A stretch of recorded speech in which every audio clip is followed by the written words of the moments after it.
சந்தைக்கு போய் சூப்பரான பாறை மீன் வாங்கியாச்சு. டைமை பார்த்தா 3 மணிக்கு மேலே ஆயிட்டு மக்களே.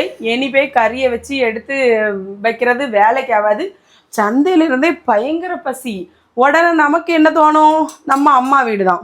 அம்மா வீட்டிலேருந்து எல்லாரும் சாப்பிட்டு முடிச்சாச்சு. என்னெல்லாம் வச்சுருக்காங்கன்னு தான் பார்க்க போகிறோம். இங்கே பாருங்க, தோசைக்கல்ல 3 பொரிச்ச மீன்.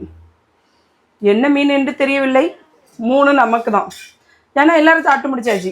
அண்ணே, அப்பா, அம்மா எல்லோரும் சாப்பிட்டாச்சு. அதுக்கப்புறமா பார்த்தீங்கன்னா இது ஏதோ மீன் துண்டு போல் இருக்குது.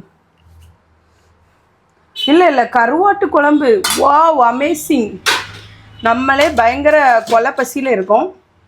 தேவையான அளவு சோறு போட்டுக்கலாம். நமக்கு இவ்வளோ போதும், எல்லோரும் சாப்பிட்டு முடிச்சாச்சுலாம். அதுக்கப்புறமா கத்தரிக்காய், முருங்கைக்காய் எல்லாம் போட்ட வாழைக்காய்லாம் போட்டு தான் வைப்போம். சூப்பரான கருவாட்டு குழம்பு. எங்கள் ஊரில் கன்னியாகுமரியில் கருவாட்டு குழம்பு வேறு லெவலில் வைப்பாங்க மக்களே. அதுக்கப்புறமா அம்மா இன்னைக்கு வேறு ஒன்றும் வைக்கலை, மீன் குழம்பு வச்சுருக்காங்க. தலை மீன் குழம்பு. இந்த சட்டியில் பார்த்தீங்களா, இந்த சைடில் ஒட்டிகிட்டு இருக்குங்களா அரப்பு. இந்த மீனெல்லாம் பறக்கி வச்சுட்டு சோறை கொஞ்சம் உள்ளே போட்டு நல்லா விரவி அப்படி ஒரு பிடி பிடிச்சோம். செம. அம்மாவோட கருவாட்டு குழம்பு எப்படி இருக்குன்னு டேஸ்ட் பண்ணும்.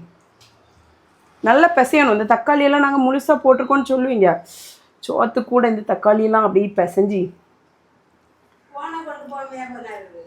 ஒரு வாய் சாப்பிட்டோன்னா அப்படியே சொர்க்கத்துக்கு போயிட்டு வந்த மாதிரி இருக்கும். அம்மா, உங்களுக்கு அம்மா கையெல்லாம் சாப்பிட பிடிக்கும்னா கமெண்ட்டில் சொல்லுங்கள். எனக்கு ஒரு மாதிரி பொறையறிட்டு மக்களே. சரி, வீடியோ பிடிச்சா லைக் பண்ணுங்கள். பாய்.